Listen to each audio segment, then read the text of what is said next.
621e journal de bord. Bonjour Jean-Marie Le Pen. Bonjour. Alors, dimanche dernier a eu lieu le premier tour des élections régionales et départementales. Un premier tour marqué par une abstention de masse, un record dans l'histoire de la Ve République, excepté les référendums, 66% d'abstention. Quelle explication donnez-vous à ce qu'on pourrait appeler cette grève du vote? Je pense que, comme toujours,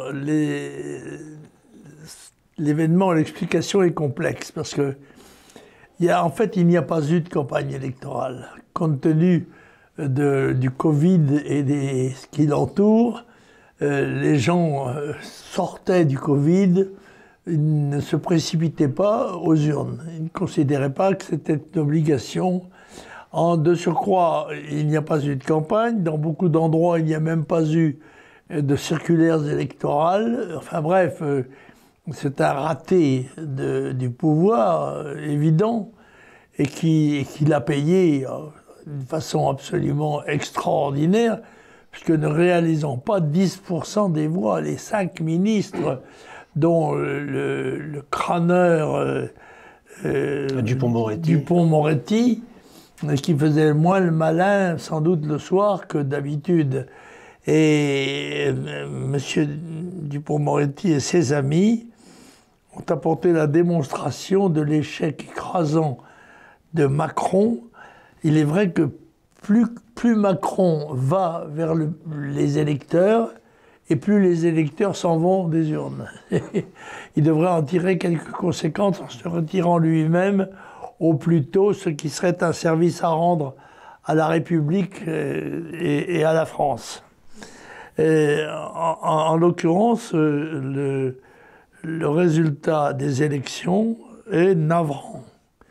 Il témoigne d'une désaffection du corps électoral à l'égard des élections, qui sont pour lui quand même le seul moyen qu'il ait de s'exprimer, autrement que par le biais de journalistes stipendiés ou de sondages manipulés. Par conséquent, il y a là une réalité dont malheureusement les électeurs français ne se sont pas servis, transformant en quelque sorte leur hostilité en une espèce d'abstention. Voilà. C'est, je crois, ça le résultat. Ce qui est important, c'est que ces consultations d'ailleurs, parce qu'on n'a parlé que d'une seule d'entre elles. Oui. On a parlé des régionales, on n'a pas du tout parlé des départementales, qui théoriquement au moins, est une élection importante, peut-être aussi importante, ou plus importante même, que les élections régionales. Moins symbolique, sans doute, mais plus importante. Personne n'en a parlé. Par exemple, le fait que Marine Le Pen, dans sa candidature, fait 61%. Bon, alors on parle de la chute du Rassemblement national.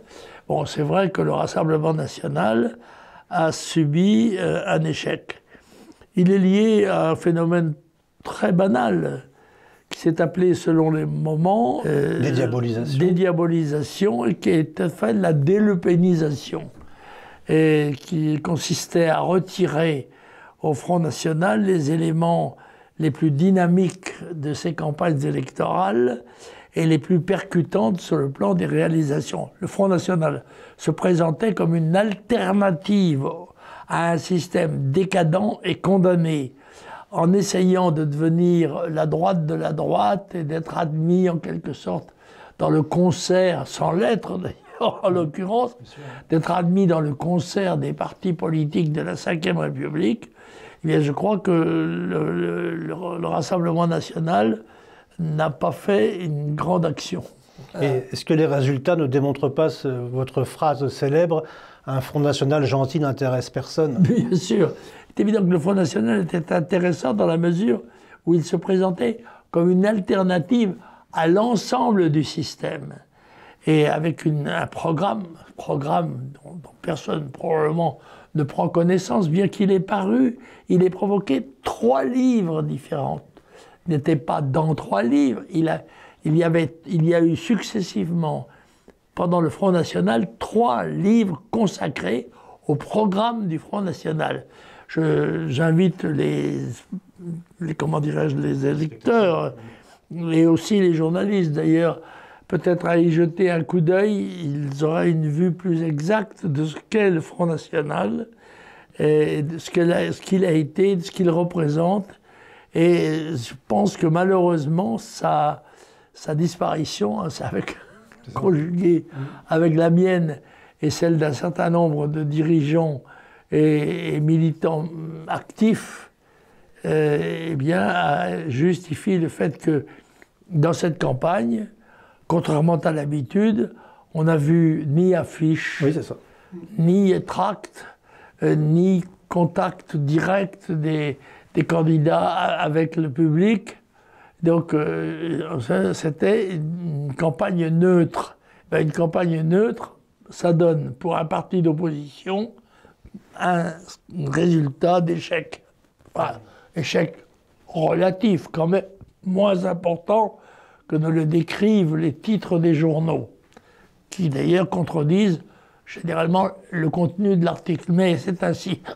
Au titre « La chute du Front National », ça rassure les bonnes gens. Et malheureusement, je crois que nous continuons à glisser vers le gouffre et que le Front National était le seul à avoir le courage de le dire. Le Rassemblement National le murmurait en quelque sorte, mais ne le criait pas. Et alors que le Front National le criait fort, s'il s'était maintenu tel, à mon avis, le Front National se serait vu rallié progressivement par une partie de plus en plus importante de l'électorat, du corps électoral, se rendant compte du déclin de la France et en quelque sorte des perspectives de redressement exclusivement présentées par le Front National. Donc votre exclusion et le changement de nom n'ont rien apporté de bon? Bien au contraire. Personnellement, je pense que la délépénisation justifie le recul d'une formation qui aurait dû, compte tenu des événements qui lui donnaient raison, progresser beaucoup plus que les autres. Dont acte. Le gouvernement a annoncé la date de la prochaine élection présidentielle, ça sera les 10 et 24 avril 2022. Est-ce que vous pensez que les régionales et départementales auront été une sorte de tour de chauffe du futur scrutin ou ça n'a rien à voir? Ce serait plutôt un tour de froid qu'un tour de chauffe. Mais sans doute, c'est une indication en tout cas qui est donnée, et il serait très important que les dirigeants du Rassemblement national s'en rendent compte et reviennent aux thèmes les plus forts. Ils figurent toujours dans le programme, mais on ne les met pas au premier plan, alors que la colère populaire va grandir au fur et à mesure que les événements vont démontrer que Le Pen avait raison. Je m'excuse de dire ça comme ça, c'est pas très modeste, mais pour une fois, je crois que ça correspond à la réalité. D'autant qu'il va falloir payer la politique sociale de M. Macron et qu'à un moment donné, l'électeur va être appelé comme contribuable à participer à la déroute financière de la France. Et cela, je pense que ça aura l'occasion de lui donner, ça donnera l'occasion de réfléchir et peut-être aux prochaines élections présidentielles de se déterminer d'une manière plus française, plus nationale. Lorsque tous les événements vous donnent raison, on ne peut pas se forcer à dire que vous aviez tort. Oui, ça serait une grande mauvaise foi.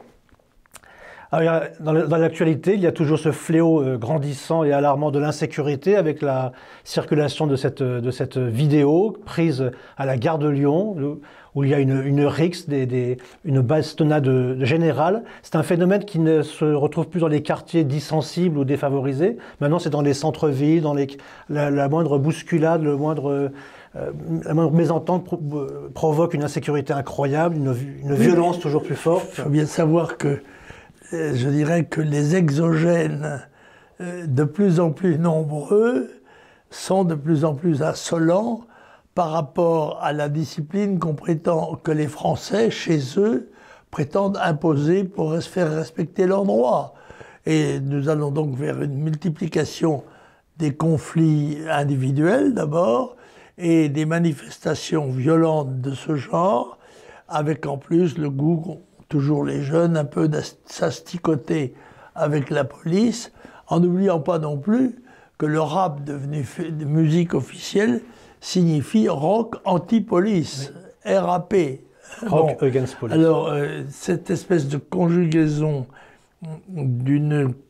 d'organisation ou de contexte anarchisant est tout à fait inquiétante pour une France qui s'affaiblit sur l'ensemble des problèmes en général, bien qu'on annonce une relance, mais que je souhaite, moi, la plus dynamique possible, mais vis-à-vis de laquelle j'ai quand même un certain nombre de doutes.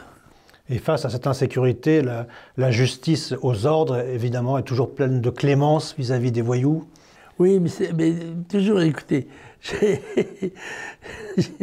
y a quelqu'un là qui vient de tuer quatre membres de sa belle famille à coups de pic à glace ou quelque chose comme ça, je ne sais pas. Eh bien, les explications données par les journalistes tendent à démontrer que peut-être sa responsabilité serait limitée, ne serait pas engagée, etc. En réalité, notre société a peur de la sanction, répugne à appliquer les règlements dans leur rigueur, et que cette faiblesse générale, en quelque sorte, se traduit par un affaiblissement de la société française et de la France en général, alors qu'elle va aborder dans les mois qui viennent des épreuves qu'elle ne connaissait pas jusqu'à présent et qui seront de plus en plus dures à surmonter. Seul un réflexe national, discipliné, courageux, hardi, arriverait à une victoire. Je le souhaite de tout mon cœur. Est-ce que l'abolition de la peine de mort n'a pas créé un mauvais message pour les meurtriers qui se disent au fond ils ne risquent pas la peine capitale? Oui, mais c'est un des éléments, si vous voulez. Il n'y a pas seulement cela, c'est que M. Macron, qui a reçu une gifle, oui, vient de recevoir un formidable coup de pied au cul. Et ceci peut-être lui donnera à réfléchir sur la nécessité qu'il y a d'échapper à ce genre de sanctions par une action courageuse à laquelle il s'était théoriquement engagé pendant la campagne électorale qu'il n'a pas malheureusement suivi comme il s'y était engagé. Bon, bah, c'est ainsi. Mais nous allons vers des jours difficiles. Il faut que les Français le sachent et qu'ils aient le courage de s'y apprêter. Alors, retour à la crise sanitaire, avec le variant Delta qui semble toucher fortement la Grande-Bretagne malgré une vaccination de masse. Pensez-vous qu'une quatrième vague serait possible en France? Tout à fait, d'autant qu'il s'agit d'une pandémie modeste, enfin, exactement, d'une infection peu grave, encore qu'elle entraîne un certain nombre de morts, mais sans grande importance. J'imagine qu'aujourd'hui, par exemple, les orages font plus de dégâts et plus de centaines de morts au Bangladesh ou dans un certain nombre de pays comme cela, en rappelant toujours que la population mondiale a augmenté, est passée de 2 à 8 milliards en l'espace de 50 ans, et qu'elle va continuer de s'élargir, de s'agrandir, multipliant de façon presque irréversible les problèmes qui se posent à l'ensemble du monde, et tout particulièrement aux pays en voie de développement. Mais nous n'échapperons pas nous-mêmes à ce phénomène, on peut dire tellurique, global, et que nous devons avoir le courage de regarder en face, de façon éventuellement à pouvoir le vaincre. Très bien. Alors vous avez deux lectures à nous montrer cette semaine. Alors j'en ai une d'ailleurs traditionnelle qui est celle de l'excellente revue de Roland Elie qui s'appelle Synthèse, que j'invite beaucoup de nos amis à regarder de près parce qu'elle est passionnante. Ils sont d'ailleurs chacun des numéros de la revue est passionnant. Et le dernier, sur les turpitudes bobocratiques, est lui-même non seulement passionnant, mais en plus distrayant. Alors j'invite beaucoup à le lire. Alors, ma deuxième, ce n'est pas une lecture, c'est une annonce, parce que je viens de le recevoir. C'est l'ouvrage de Michel Onfray, qui s'appelle « L'art d'être français ». J'en rendrai compte le jour venu, mais je l'annonce déjà, car Michel Onfray est un écrivain et un penseur de premier plan. Bien, dimanche dernier, c'était le 20 juin, c'était le premier tour des régionales et départementales, c'était la fête des pères, mais c'était également votre anniversaire. Alléluia. Alors permettez-moi de vous souhaiter avec quelques jours de retard un très bon Je n'ai que 93 ans, par conséquent, j'ai l'avenir devant moi. Un jeune homme. L'avenir commence toujours demain. Alléluia. À la semaine prochaine, Jean-Marie Le Pen. Merci.